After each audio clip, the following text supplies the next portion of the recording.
ጌታን እናመሰግናለን። የእግዚአብሔርን ቃል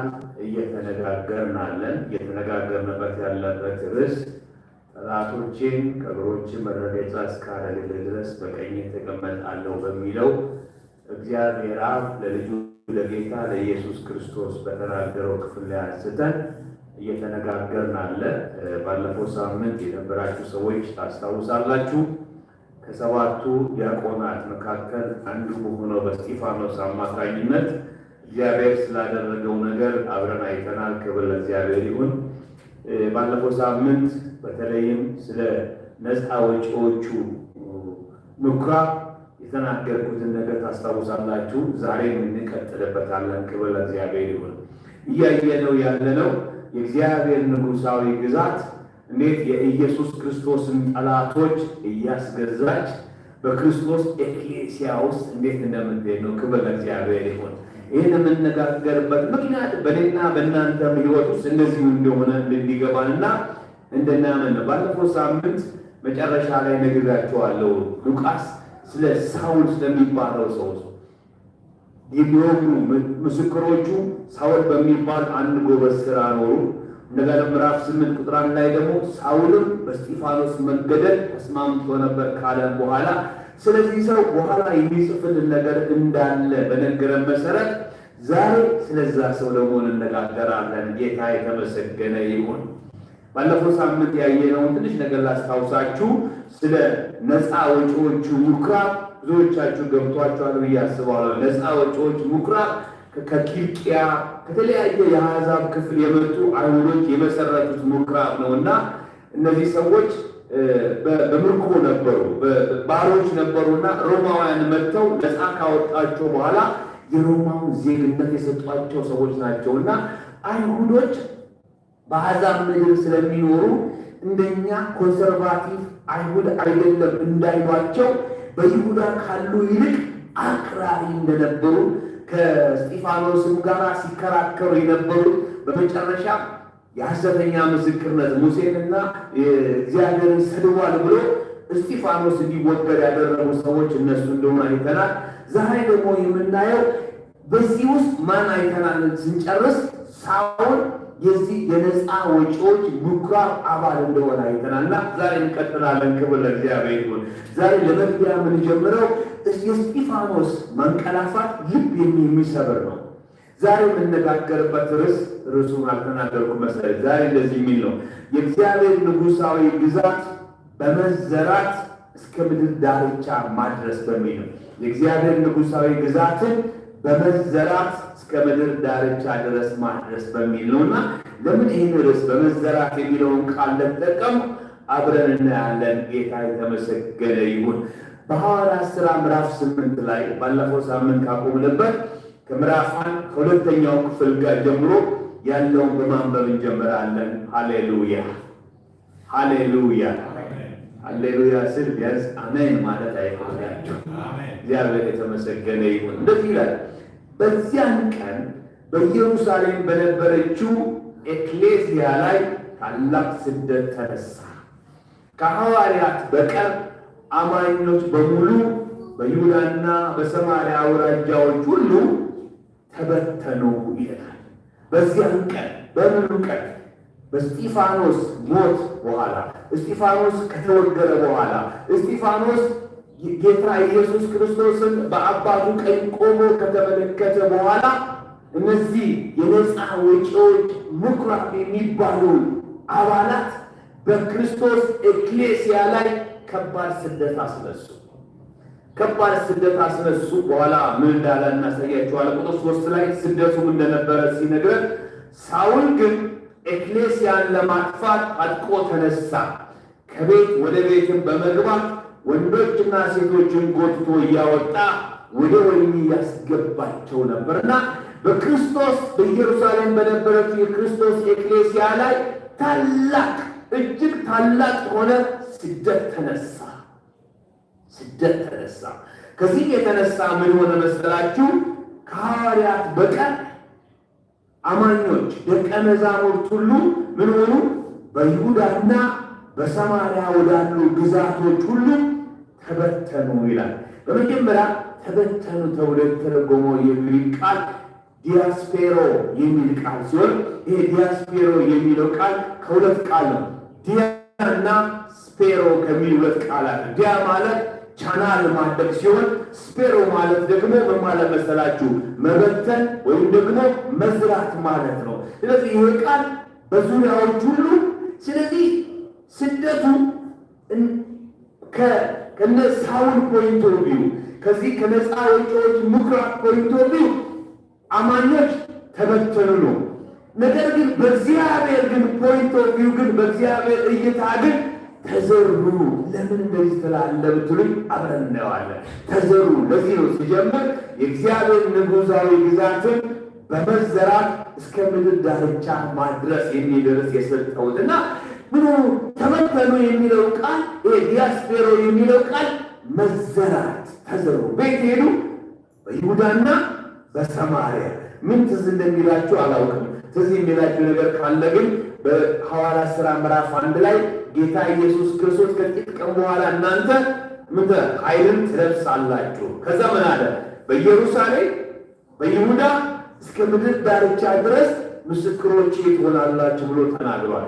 እስከዚህ እስጢፋኖስ እስከተወገረበት እስጢፋኖስ ሰማዕት እስከሆነበት ድረስ የክርስቶስ ቤተክርስቲያን አካል ከኢየሩሳሌም ውጪ ያውን በኢየሩሳሌም ለአይሁድ ብቻ ይህንን የኢየሱስ ክርስቶስን ትንሣኤ ምስክር በመሆን ነበር። አሁን ግን አንድ ነገር ተከሰተ። የእስጢፋኖስን ሞት ተከትሎ ከፍተኛ ኃይለኛ ታላቅ ስደት ስለተነሳ ከሐዋርያት በስተቀር ቅዱሳን ሁሉ ወደ ምን ሄዱ? ወደ ይሁዳና ወደ ሰማርያ ሄዱ። ክብር ለእግዚአብሔር ይሁን። ወንድሞቼና እህቶቼ እግዚአብሔር ጥበብ እንዴት እንደሚሰራ አታውቁም። ሃሌሉያ! እኔ እንደዚህ እላለሁ፣ ሰይጣን የሚያመጣቸውን ነገሮች ሁሉ ሞኝነቱን፣ ጅላጅልነቱን ያሳያል። ጌታን ኢየሱስ ክርስቶስም በይሁዳ ውስጥ ገብቶ አሳልፎ ሲሰጠው የእሱ ግምት የነበረው የእግዚአብሔር ንጉሣዊ ግዛት አጀንዳ እንዲኮላሽ ነበረ። ነገር ግን ጌታ ኢየሱስ ክርስቶስ ምን ሆነ? እንደ ስንዴ ቅንጣት ተዘራና ክብር ለእግዚአብሔር ይሁን። በሚሊዮን ሰዎች ተነሱ። ክብር ለእግዚአብሔር ይሁን። አሁንም እንደዚህ ሆነ። እስጢፋኖስን ባስገደለ ጊዜ የጠበቀው የነበረው ደቀ መዛሙርት ፈርተውና ሰግተው የኢየሱስ ክርስቶስን ትንሣኤ መናገር ያቆማል ብሎ ሲጠብቅ፣ ወንድሞቼና እህቶቼ ክብር ለእግዚአብሔር ይሁን። ደቀ መዛሙርት ወደ ይሁዳና ወደ ሰማርያ ሄደው ምን እንዳደረጉ እግዚአብሔር ቃል ሲናገር እንዲህ ብሎ ይነግረናል። ክብር ለእግዚአብሔር። ቁጥር 4 ላይ የተበተኑት በሄዱበት ሁሉ ቃሉን ሰበኩ ይላል። የተበተኑት ሁሉ የተዘሩት ሁሉ በሄዱበት ሁሉ የኢየሱስ ክርስቶስን ትንሣኤ መናገር ጀመሩ። ክብር ለእግዚአብሔር ይሁን።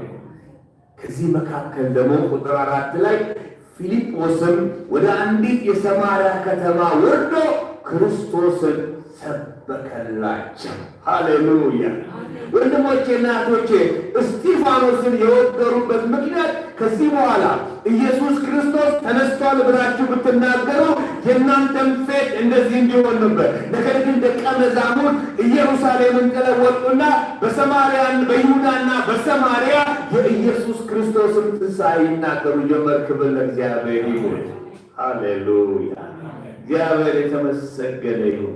የኢየሱስ ክርስቶስን ትንሣኤ ያውጁ ጀመረ። የኢየሱስ ክርስቶስን ትንሣኤ ይናገሩ ጀመር። ክብር ለእግዚአብሔር ይሁን። ባለፈው ሳምንት እንደተመለከትነው እስጢፋኖስ ይናገርበት የነበረውን ጥበብና መንፈስ ተቃዋሚዎች ሊቋቋሙ በማይችሉበት ሁኔታ እና መንገድ ስለ ጌታ ስለ ኢየሱስ ክርስቶስ መሲህነት ከአብርሃም ጀምሮ መናገሩ በኢየሩሳሌም ትገኘው የነበሩት የክርስቲያን ክርስቲያናት ታላቅ ስደት ተነስቶ ከሐዋርያት በስተቀር አማኞች ሁሉ እዛ ስፍራ ሄደው ይህ ነገር በጭራሽ እንደውም ይናገሩት ጀመር። ሃሌሉያ! ፊልጶስም ደግሞ ከሰባቱ ዲያቆናት መካከል አንዱ የሆነው ወደ ሰማርያ ወርዶ ሁላችሁም እንደምታዩት በኋላ ትንሽ ነገር እናያለን። ኢየሱስ ክርስቶስ እንደሰበከ እናያለን። የፊልጶስ ደግሞ ይገርማል። እግዚአብሔር የተመሰገነው። ይህ ትምህርት እያዘጋጀው ሳለ ለብዙ ጊዜ ወደ አሕዛብ ሄዶ በመጀመሪያ የሰበከው ጴጥሮስ ነው እያስብ ነበር። ለካ አይደለም፣ ለካ ፊልጶስ ነው። ወደ ጋዛ ወርዶ ማናገኘ ኢትዮጵያዊውን ጃንደረባ። ክብር ለእግዚአብሔር ይሁን። በመጀመሪያ የኢየሱስ ክርስቶስን ትንሣኤ ለአሕዛብ ያበሰረው ጴጥሮስ ሳይሆን ፊልጶስ ሆነ። ክብር ለእግዚአብሔር ይሁን። እነዚህ የነፃ አውጪዎች ምኩራብ የተባሉት እንደነሱ ግምት እስጢፋኖስን በመውገር በደቀ መዛሙርት ላይ ሁሉ ፍርሃትን በማምጣት አፋቸውን እናሸብባለን ብለው ሲያስቡ፣ እንዲሁም ደቀ መዛሙርት ከኢየሩሳሌም ወደ ይሁዳ ሄደው ከይሁዳም ወደ ሰማርያ ሄደው ምን ማድረግ ጀመሩ? ክርስቶስን ኢየሱስ ክርስቶስን እግዚአብሔር የሞትን ኃይል አጥፍቶ አስነስቷል በመናገር ጀመሩ። ክብር ለእግዚአብሔር ይሁን። ይህን እዚህ ቦታ እንያዘውና እመለስበታለሁ። ስለ እስጢፋኖስ ደግሞ የተነገረውን ነገር ደግሞ አይተን እንሂድ። በቁጥር 2 ላይ ደግሞ እስጢፋኖስ ጉዳይስ ምን ሆነ ብትሉ እንደዚህ ይላል። በመንፈሳዊ ነገር የተጉ ሰዎችም እስጢፋኖስን ቀበሩት፣ ደግሞ እጅግ አለቀሱለት ይላል። ምን ሆነ? በመንፈሳዊ ነገር የተጉ ሰዎች። ይህ በመንፈሳዊ ነገር የተጉ ተብሎ የተረጎመው የግሪክ ቃል ዮላቤስ የሚል ቃል ሲሆን ትርጓሜው ቴኪንግ ወይ ጠንቃቆች የሆኑ ሰዎች፣ በቀድሞ ትርጉም በጸሎት የተጉ ሰዎች ይለዋል። ምን አይነት ሰዎች መሰላችሁ? ትጉ የሆኑ ምን ማድረግ እንደሚገባቸው የሚያውቁ ሰዎች፣ መንፈሳዊ የሆኑ ሰዎች መጡና ምን አደረጉ መሰላችሁ? ወንድሞቼ እና እህቶቼ፣ እስጢፋኖስ ሰማዕት በመሆኑ ምን አደረጉ? አለቀሱለት። እንደውም ሲናገር እጅግ አለቀሱለት ይላል። ከዛም ደግሞ ቀበሩት ይላል። ክብር ለእግዚአብሔር ይሁን። ይሄ የሚያሳየው የሚገርም ነው። እስጢፋኖስን ለመቅበር መሞከር መዘዝ አለው። እነዚህ ሰዎች ግን በጣም በልባቸው በእግዚአብሔር ላይ እምነት የነበራቸው ሰዎች ስለነበሩ ታስታውሳላችሁ፣ የጌታን የኢየሱስ ክርስቶስን እንኳን አስክሬን ለመለየት ዮሴፍ ያስፈልግ ነበር። ዮሴፍ ከጲላጦስ ጋር የቅርብ ግንኙነት የነበረው ሰው ስለነበረ ሄዶ ለመነ ይላል። ወንድሞቼ እና እህቶቼ፣ እነዚህ ሰዎች ግን እነዚህ የነፃ አውጪዎች ምኩራብ ሰዎች እንደዚህ አድርገውብናል ብለው ሳይፈሩ መጡና እስጢፋኖስን ምን አደረጉት? ቀበሩት። መቅበር ብቻ አይደለም እጅግ አለቀሱለት ይላል። ክብር ለእግዚአብሔር ይሁን። እዚህ ላይ ርዕስ የምባውን ተናግረው ብሄድ ጥሩ ነው።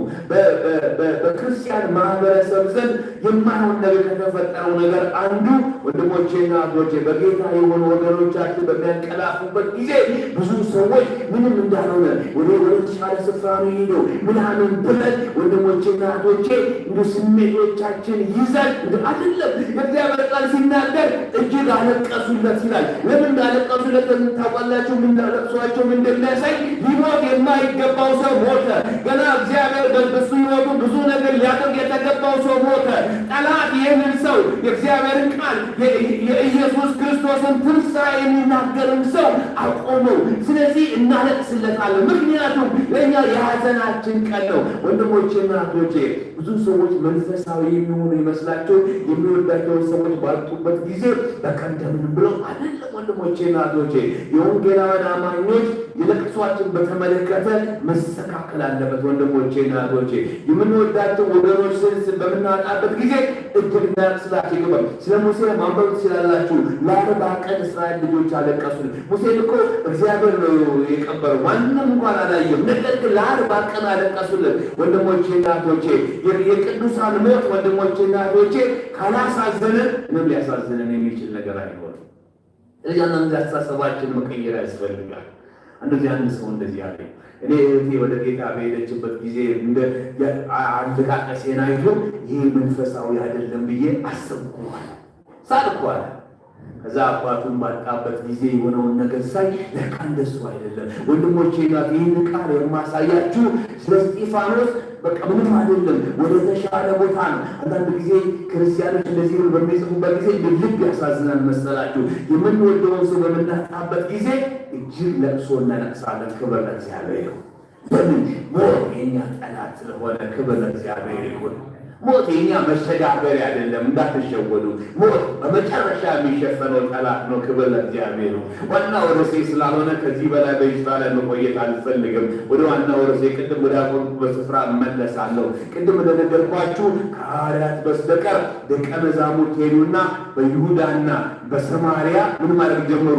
ቃሉን መናገር ጀመሩ። ክብር ለእግዚአብሔር ይሁን። ሃሌሉያ። ከዚህም የተነሳ የእግዚአብሔርን ቃል እየተናገሩ በሆነበት ጊዜ እነዚህ የነፃ ወጪዎች ምኩራብ ኮንሰርቫቲቭ አክራሪ አይሁዳውያን ተበሳጩ። እነሱ እንደጠበቁት በእነሱ በክርስቶስ ኤክሌሲያ ላይ ስደት ሲያመጡ ይሄ እውነት የሚጠፋ ይሄ እውነት የሚኮላሽ መስሏቸው ነበረ።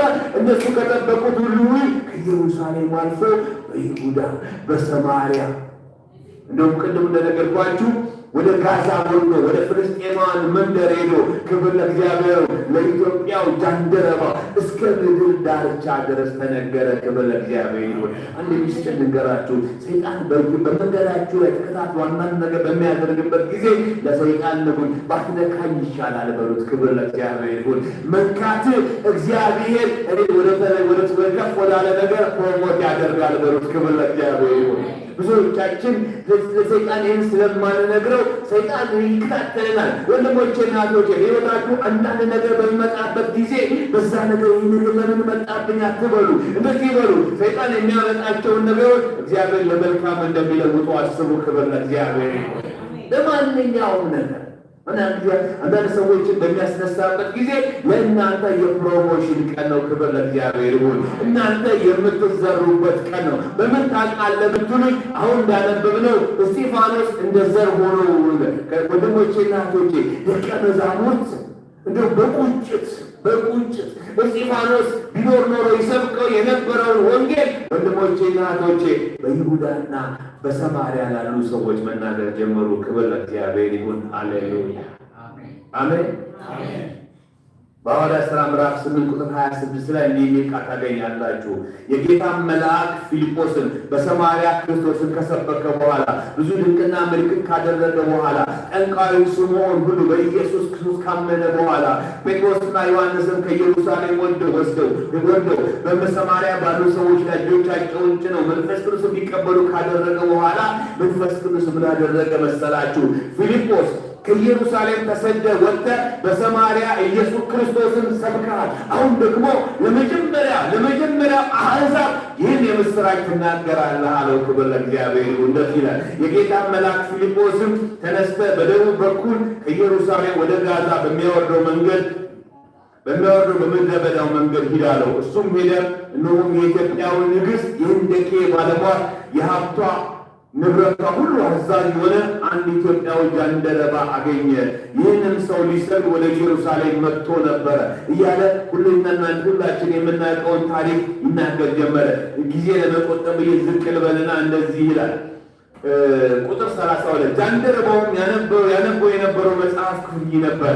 እንደ በግ ወደ መታረድ ተነዳ። በሰላቶች ፊት ዝም እንደሚል በግ አፉን አልከፈተም። ራሱን በማዋረዱ ፍትህን ተነፈገ። ሕይወቱም ከምድር ተወግዳለች። ስለ ትውልዱ ማን ሊናገር ይችላል? ጃንደረባውም መልሶ ፊልጶስን ነቢዩ ይህን የሚናገረው ስለ ማን ነው? ስለ ራሱ ነው ወይስ ሌላ ነው? ንገረኝ አለው። ፊልጶስም አፉን ከፈተ። ከዚህ መጽሐፍ ጀምሮ ስለ ኢየሱስ ወንጌል ሰበከለት። በመጓዝም ላይ ሳሉ ውሃ ካለበት ስፍራ ደረሱ። ጃንደረባውም እነሆ ውሃ እዚህ አለ፣ ታዲያ እንዳልጠመቅ የሚከለክለኝ ምንድን ነገር ነው አለው። ፊልጶስም በፍጹም ልብ ካመን መጠመቅ ትችላለህ አለው። ጃንደረባውም ኢየሱስ ክርስቶስ የእግዚአብሔር ልጅ እንደሆነ አምናለሁ ሲል መሰለ። ክብር ለእግዚአብሔር ይሁን። በስጢፋኖስ መወገድ፣ በስጢፋኖስ ማንቀላፋት፣ በቤተ ክርስቲያን ላይ የመጣው ታላቅ ስደት ወንድሞቼና እህቶቼ በይሁዳ አይደለም፣ በሰማርያ ብቻ አይደለም። ክብር ለእግዚአብሔር። እስከ ምድር ዳርቻ ሄደ። ከአሕዛብ ምድር የመጣ ከኩሽ ምድር የመጣ ክብር ለእግዚአብሔር ይሁን። ከጥቁር ሕዝብ የመጣ ኢትዮጵያዊ ጃንደረባው ክብር ለእግዚአብሔር ይሁን ኢየሱስ ክርስቶስን ኢንትሮዲውስ አደረገው። ሃሌሉያ አሜን። ሰይጣን ዛሬ በነግራችኋለሁ ጅል ነው፣ ይነካካናል። በነካካን ቁጥር እግዚአብሔር ደግሞ ወደሚቀጥለው ሌቭል ያሻገረናል። ክብር ለእግዚአብሔር ይሁን። ለኔ ከነበራችሁ እኔ ዲስኮምፈርት የሚባል ነገር በጣም አልወድም ነበር። ምንም ነገር በቃ ባለኝ ነገር መቀጠል ነው የምፈልገው። በኋላ ግን የእግዚአብሔርን ቃል በመመለከትበት ግን እንደሱ አይደለም። ወንድሞቼ እናቶቼ የማይነቱ ሰፈር ሊኖረን ይገባል። ያን ነገር እንዲህ አይነት ኢንኮንቪኒየንስ የሚመጣን ነገር የመቀበል የሚችል ነገር ያስፈልገናል። ክብር ለእግዚአብሔር ይሁን። ጴጥሮስ እንደውም እንደዚህ ይናገራል። አንደኛ ጴጥሮስ ምዕራፍ 2 ላይ ፍለጋውን ትቶላችኋል። ኢየሱስ ክርስቶስ ከተወልን ፍለጋ አንዱ መከራን የመቀበልም ነው። ክብር ለእግዚአብሔር ይሁን። አሜን። አዎ መከራን የመቀበልም ነው። ክብር ለእግዚአብሔር ይሁን። መልካም አድርገን ክፉ ነገር የምንቀበልበት ያ እያንዳንዱ ነገር እኔና እናንተ የክርስቶስ ኤክሌሲያ ፕሮሞት ሆነች። ክብር ለእግዚአብሔር ይሁን። በኢየሩሳሌም ብቻ ነበረች ኤክሌሲያዋ የነበረችው። አሁን ግን በይሁዳ ቀጥሎም ደግሞ በሰማርያ ከዛም ደግሞ ወንድሞቼ ናት በአፍሪካ ምድርም ኤክሌሲያዋ ትራንስፈር አደረገች። ክብር ለእግዚአብሔር ይሁን። ሃሌሉያ። ይህንን በሰሙ ጊዜ እነዚህ የነፃ ወጪዎች ከኪልቅያ ከተለያየ የአሕዛብ ምድር መጥተው የነበሩ ይህን በሰሙ ጊዜ ወንድሞቼና እህቶቼ በጣም ሳበሳጫቸው አልቀረ ወደዛ መጣለ። ከዛ አስቀድሞ ግን ፊልጶስ ኢትዮጵያውን ጃንደረባ ካጠመቀ በኋላ ደግሞ በምዕራፍ 8 ቁጥር 40 ላይ ደግሞ አዛጦን ወደሚባል ስፍራ ወደ ፍልስጤማውያን ከተማ ሄደ። እንደዚህ ይላል። ከዚያም በኋላ ግን ፊልጶስ በአዛጦን ታየ። ኢትዮጵያውን ካጠመቀ በኋላ መንፈስ ቅዱስ ነጠቀውና ወደ ሌላ የአሕዛብ ምድር ላከው። ክብር ለእግዚአብሔር ይሁን። በአዛጦን ታየ። ቂሳርያም እስኪደርስ ድረስ በሚያልፍባቸው ከተሞች ሁሉ ወንጌልን ይሰብክ ነበረ። ክብር ለእግዚአብሔር። ቅድም እንደነገርኳችሁ ነው።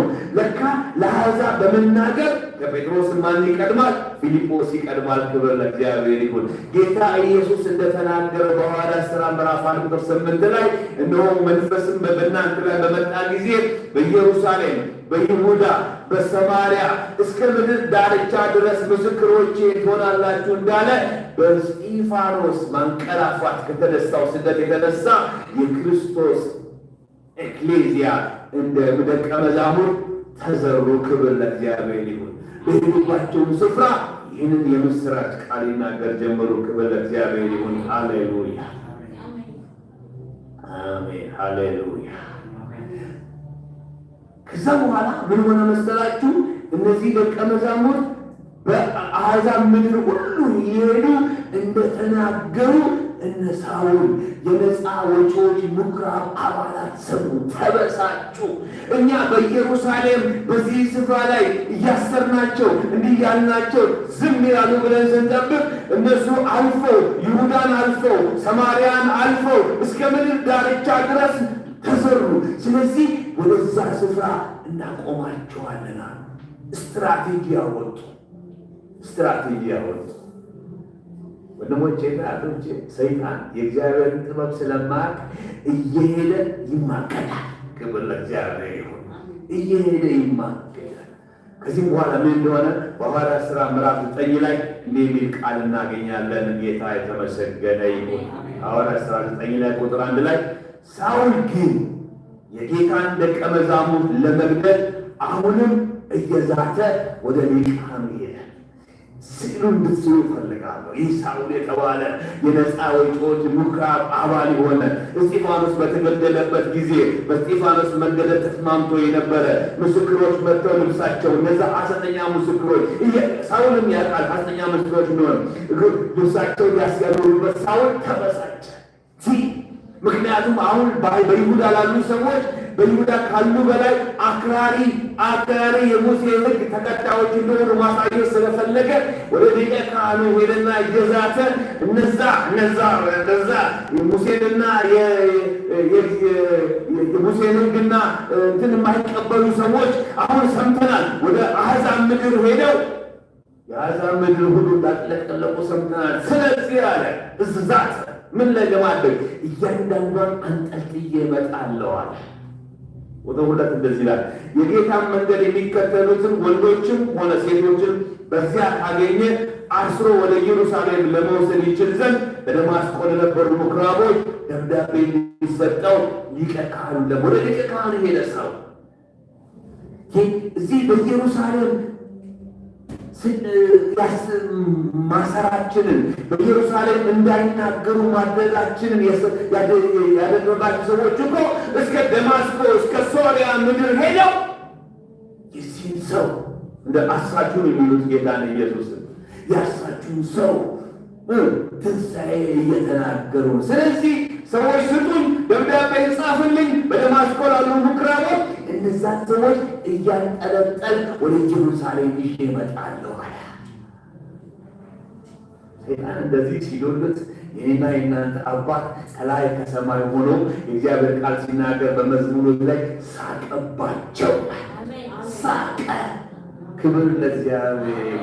ወንድሞቼና እህቶቼ ክፉ በእናንተ ላይ ሲደሙት ሲዶሉት እግዚአብሔር ከሰማይ ሆኖ ይስቅበታል። እኔና እናንተ ይሄ ውጠኝ ነው እንደዚህ ሊሆን ነው ስንል እግዚአብሔር ከላይ ሆኖ ልጄ ለምንድን ነው እምነትህ በሌላ የማይሆነው? ጠላትህ ወደ ወጥመድ እየገባ ነው ይላል። ሳውል ዛተ። ክብር ለእግዚአብሔር። ዛተ። ከደማስቆ አመጣችኋለሁ አለ። ለዚህ ነው ሳውል ሲናገር በሕግ በሚገኘው ጽድቅ ያለ ነቀፋ ነበር። ቤተክርስቲያን ምን ነበርኩ? አሳዳጅ ነበርኩ ይላል። ይህንን ነው የሚነግራቸው። ሐዋርያ ልባል የማይገባ ቢለው ከዚህ የተነሳ ያደረገው ነገር እጅግ የሚያጸየፍ ነገር ነው። ወደ ደማስቆ ደብዳቤ ተጻፈለት። በደማስቆ ያሉ ምኩራቦች በዛ ያሉትን እነዚህ ስለ ኢየሱስ ትንሣኤ የሚናገሩ ሰዎችን አንጠልጥሎ ይዞ ይመጣ። ወንድሞቼና እህቶቼ ሳውል የሚያስበው ወደ ደማስቆ ሄደው በደማስቆ የጌታ የኢየሱስ ክርስቶስን ትንሣኤ ምስክር የሆኑ ሰዎችን ይዞ ይመጣ ነው። እግዚአብሔር ግን ለሳውል ሌላ ነገርን አስደግሶለታል። ክብር ለእግዚአብሔር። በዛም ጊዜ የነፃ ወጪዎች ምኩራብ አባላቶች ሳውል እንደዚህ ሲሆን ልክ ነው አብረውታል። ሳውል ብቻውን አልነበረም። በኋላ አሳያቸዋለሁ።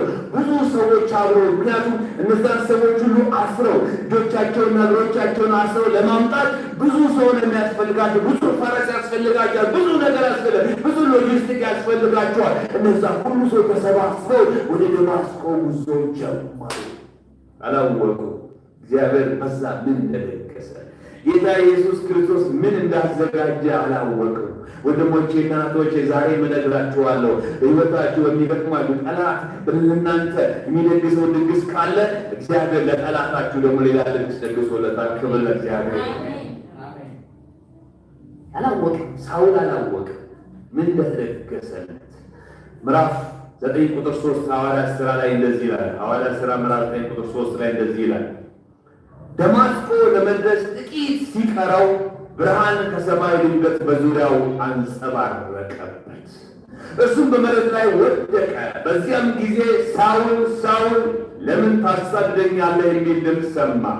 ሳውልም ጌታ ሆይ አንተ ማን ነህ አለው። እርሱም እንዲህ አለው፣ እኔማ አንተ የምታሳድደኝ ኢየሱስ ነኝ። ነገር ግን ተነሳና ወደ ከተማይቱ ግባ፣ ማድረግ የሚገባህንም ይነገርሃል። ሃሌሉያ። ምን አለ? ለምን ታሳድደኛለህ? ይሄ ለምን ታሳድደኛለህ ተብሎ ታሳድደኛ የተረጎመው የግሪክ ቃል ዲዮኮ የሚል ቃል ሲሆን ምን ማለት መስላል? ታባረረኛለህ፣ ትከታተለኛለህ የሚል ትርጓሜ ያለው ጌታ ኢየሱስ ምን አለው? ሳውል የሚያውቀው ኢየሱስ ክርስቶስን ተነስቷል ብለው የትንሣኤው ምስክር የሆኑ ሰዎችን እንደሚያሳድድ ነው። ምክንያቱም በሳውል ዶክትሪን ውስጥ በሳውል መረዳት ውስጥ ኢየሱስ ክርስቶስ ሞቶ ቀርቷል። ስለዚህ በደማስቆ እየሄደ ሳለ በደማስቆ ታላቅ ብርሃን በርቶበት ከፈረሱ ወድቆ ሳለ ሳውል ሳውል ስለምን ታሳድደኛለህ ሲለው እኔ የማሳድደው አይሁዶች የሆኑ ይሙስ በሙሴ ሕግ በመጠበቅ ሰው አይጸድቅም። ሰው የሚጸድቀው ከሙታን በተነሳው በኢየሱስ ክርስቶስ በማመን የሚሉትና አንተ ማን አለው? አንተ ከነሱ አንዱ ልትሆን አትችልም። ምክንያቱም እነሱ ሄልፕለስ ናቸው። እነሱ ምንም አቅም የሌላቸው ናቸው። በኢየሩሳሌም እንኳን አሰር እያሉ አስገባቸው ገብተዋል። እስጢፋኖስን ስትወግረው ተወግሯል። አንተ ማን አለው? ኢየሱስ ስም እንደሱ አለው። እንዲህ አለው፣ እኔ ከሙታን የተነሳው ኢየሱስ ነኝ አላለው። አላለው። ኢየሱስ ያለው አንተ የምታሳድደኝ ኢየሱስ ነኝ ያለው። አንተ ከሙታን የተነሳው ቢሆን አንተ የምታሰድግ እንደዚህ ያለው። አንተ አሁን እያሳደድክ ያለው በእኔ የሚያምኑትን አይደለም፣ እኔ ነው እያሳደድክ ያለው። ለዚህ ነው በደማስቆ መንገድ ላይ ላስቆመ የመጣሁት አለ። ክብር ለእግዚአብሔር ይሁን። እንደውም በሌላ ስፍራ ሲናገር የመውጊያውን ብረት ብትቃወም ለአንተ ይብስብሃል አለው። ኢየሱስ ክርስቶስ በዚህ ስፍራ ላይ የተናገረው ከዚህ በኋላ አልታገስህም አለ። ከዚህ በኋላ በእኔ በሚያምኑ ላይ የኔ የትንሣኤ ምስክር በሆኑ ላይ እንደፈለግ እያደረግ መቀጠል አትችልም ማለት። እስጢፋኖስን ስትወግሩ ዝም ብያለሁ፣ አሁን ግን ከዚህ በኋላ በዝምታ አላልፍም ማለት። ክብር ለእግዚአብሔር ይሁን። ወንድሞቼ እናቶች፣ ብዙዎቻችን አንዳንድ ጊዜ በሕይወታችን አንዳንድ ሰልፍ አንዳንድ ነገር በሚመጣበት ጊዜ እግዚአብሔር ቁጭ ብሎ እንዳይመስላችሁ በእኛ በእናንተ ላይ የሚደርሰው ነገር ሁሉ በኢየሱስ ላይ የሚደርስ ነው። ክብር ለእግዚአብሔር ይሁን። ይህ ሲገባችሁ ወንድሞቼና እህቶቹ እግዚአብሔር ስለእናንተ እንዴት እንደሚዋጋ ይገባል። ክብር ለእግዚአብሔር ይሁን። ጌታ ኢየሱስ ፐርሰናላይዝ ያደረገው የምታሳደኝ እኔ ነኝ። በኢየሩሳሌም ትቼልህ ወጣሁ፣ አሁን ግን በደማስቆ ድረስ መጣ፣ አሁን ግን አልምርህም አለው። ከዛ በኋላ የሰጠው አጭር ትእዛዝ ደስ ይለኛል። ኔጎሽዬሽን አላረም። የእግዚአብሔር ንጉሳዊ ግዛት ወንድሞቼ እናቶቼ ከሰዎች ጋር ኔጎሽዬት አታደርግም። እንደዚህ አለው፣ ነገር ግን ተነሳና ወደ ከተማይቱ ግባ፣ ማድረግ የሚገባ ይነገርሃል አለው። አሁን ምን አለ መሰላችሁ? ከዚህ በኋላ እንደፈለከው መኖር አትችልም ተባለ። ክብር ለእግዚአብሔር ይሁን። ከዚህ በፊት እንደፈለገ ነበር የሚያደርገው የነበረው።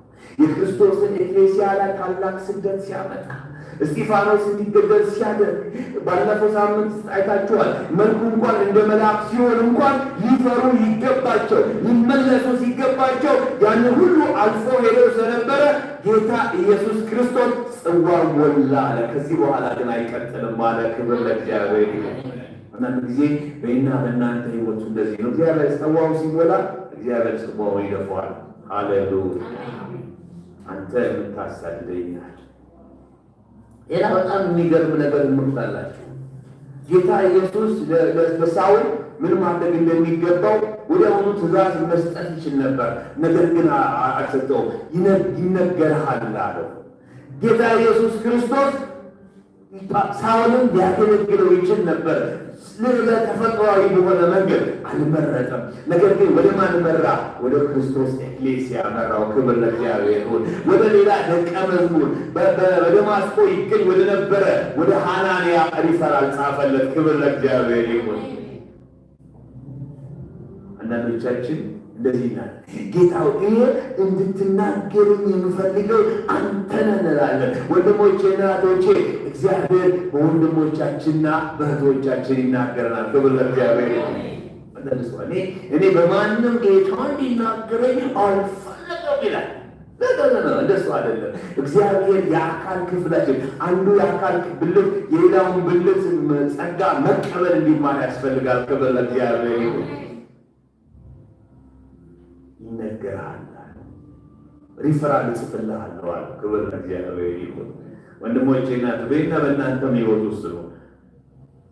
አንድ ጊዜ ዩጋንዳ እያለሁ አንድ ባልና ሚስት አገኘሁና ሁለቱ ባልና ሚስቶች በአንድ ሀሳብ ላይ ተስማሙና ጥያቄ ጠየቁኝ። ሚስትየው ምን አለች?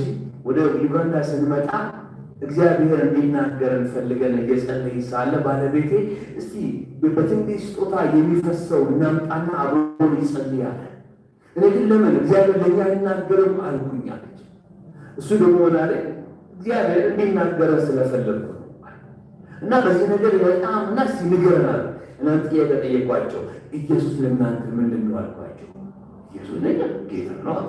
ጌታ ከሆነ በየት መንገድ እንደሚናገር እኔና እናንተ ፕሪስክራይብ ልናደርግለት እንችላለን። ራሳችን ስለፈለገው ነው የሚናገረው። ከፈለገ በቀጥታ ሊናገር ይችላል። ከፈለገ ደግሞ በወንድሞቻችን በእህቶቻችን አንዳንድ ጊዜ ወንድሞቻችን እህቶቻችን ውስጥ ያለውን ጸጋ እንድናቅ ይፈልግና እግዚአብሔር በወንድሞቻችን በእህቶቻችን ይናገራል። ክብር ለእግዚአብሔር። ሳውል በዛ መንገድ በብርሃን ተገልጦለት ሳለ በዛ መንገድ ልዕለ ተፈጥሯዊ በሆነ መንገድ ተገልጦለት ሳለ ነገር ግን ምን ማድረግ እንደሚገባ የሚናገሩ የኔ ወንድሞች አሉ፣ የኔ ልጆች አሉ አለ። ክብር ለእግዚአብሔር። እንዴት ደስ ይላል መሰላችሁ ወንድሞቼ እና እህቶቼ። ይህንን ክፍል ስንመለከተው የሚገባኝ እግዚአብሔር አምላክ ምን አለ? አባቱ ምን አለው? ጠላቶችን ከእግር መረገጫ እስካደረገ ድረስ በቀኜ ተቀመጠ። ወንድሞቼ እና እህቶቼ የእግዚአብሔር ጠላቶች፣ የክርስቶስ ኢየሱስ ጠላቶች በእና በእናንተ በክርስቶስ ኤክሌሲያ እግር ስር ነው የሚወድቁት። ክብር ለእግዚአብሔር ይሁን። ምን ማድረግ እንደሚገባ ዲል የምታደርገው ሪፈራል ወደ ኤክሌሲያው አለው። ሃሌሉያ። አንዳንዶቻችን ይህ ስለማይገባን እና እናንተ ካለመጸለያችን የተነሳ የእግዚአብሔር ጠላቶች እንዳይወድቁ ሆኗል። አንዳንዶቻችን ምንጸልየው ስለ ራሳችን ጌታ ያስፈል አይደለም። ወንድሞቼ እና እህቶቼ የገዥነት የንጉሳዊ ግዛት ጸሎት ማወቅ አለብን። ሃሌሉያ። አሁን በምንኖርበት በዚህ በኢትዮጵያ ውስጥ በሚሆነው ነገር ሁሉ እኔና እናንተ በእግዚአብሔር ፊት በጸሎት በምልጃ ብንቀር የኢትዮጵያ ፊት ይቀየራል። ክብር ለእግዚአብሔር ይሁን። ይፍራል ተሳተ። ሃሌሉያ። ይህ ስለ ሳውል ብቻ አይደለም። ቁጥር 7-9 እንደዚህ የሚል ቃል እናገኛለን። ከሳውል ጋር የነበሩ ሰዎችም በዚህ ነገር ተነክተው ነበረ። እንደነገርኳችሁ ከዚህ ከነፃ አውጪ ምኩራብ አባላቶች ከሳውል ጋር ሌሎችም የመጡ ሰዎች ነበሩ። ከእሱ ጋር አብረው የጌታን የኢየሱስን ደቀ መዛሙርት የኢየሱስ ክርስቶስን ትንሣኤ ምስክር የሆኑ ሰዎችን አስረው ይዘው የመጡ ሰዎች ነበሩና ስለነሱ እንደዚህ ብሎ ጻፎ እናገኛለን። ከሳውል ጋር ይጓዙ የነበሩ ሰዎችም ድምፁን እየሰሙ ማንንም ባላዩ ጊዜ አፋቸውን ይዘው ቆሙ። ደነገጡ። ኃይለኛ ብርሃን ነው። ምንም መልክ አላዩ፣ ምንም ሰው አላዩ። ግን ምን አዩ? ድምፅ ሰው ነበር። ምን ይሉ? ሳውል ሳውል ስለምን ታሳድደኛለህ የሚል። እነሱ የሚጠብቁት ወንድሞቼና እህቶቼ ወደ በደማስቆ ወዳሉ ምኩራብ ሄደው ከካህናት ኃላፊዎች ጻፈላቸው ደብዳቤ አቅርበው ከዛ ከደማስቆ ያሉ ምኩራብ አባላቶችን ሰብስበው ከእነሱ ጋር ሆነው የጌታ የኢየሱስ ትንሣኤ ምስክር የሆኑ ደቀ መዛሙርትን አፈፍ አድርገው ጭነው ይዘው ሊሄዱ ነው የመጡት። ነገር ግን በዛን ጊዜ ሳውል ሳውል ስለምን ታሳድደኛለህ? መልኩ አይታይም፣ ነገር ግን ድምፁ ብቻ ይሰማል። የእግዚአብሔር ቃል ሲናገር ከሳውል ጋር የነበሩ ይላል እጆቻቸውን በአፋቸው ላይ ጫኑ። ምኑ? ተገረሙ። እነሱ የሚያውቁት እንደዚህ አይነት አይደለም። እግዚአብሔር ለሙሴ ተናግሮት ነበረ ነው የሚያውቁት። እነሱ የሚያውቁት እግዚአብሔር ለአባቶቻችን ተናግሮ ነበረ ነው የሚያውቁት። ዛሬ ግን ለካ እግዚአብሔር ተናጋሪ ነው፣ አሁንም ይናገራል። ክብር ለእግዚአብሔር ይሁን። ወንድሞቼና እህቶቼ አዲሱ ኪዳን ጌታ ኢየሱስ ክርስቶስ ተናጋሪ የነበረውን እግዚአብሔር ሳይሆን የሚናገረውን እግዚአብሔር እናያስታወቀን። ሃሌሉያ። ተገረሙ።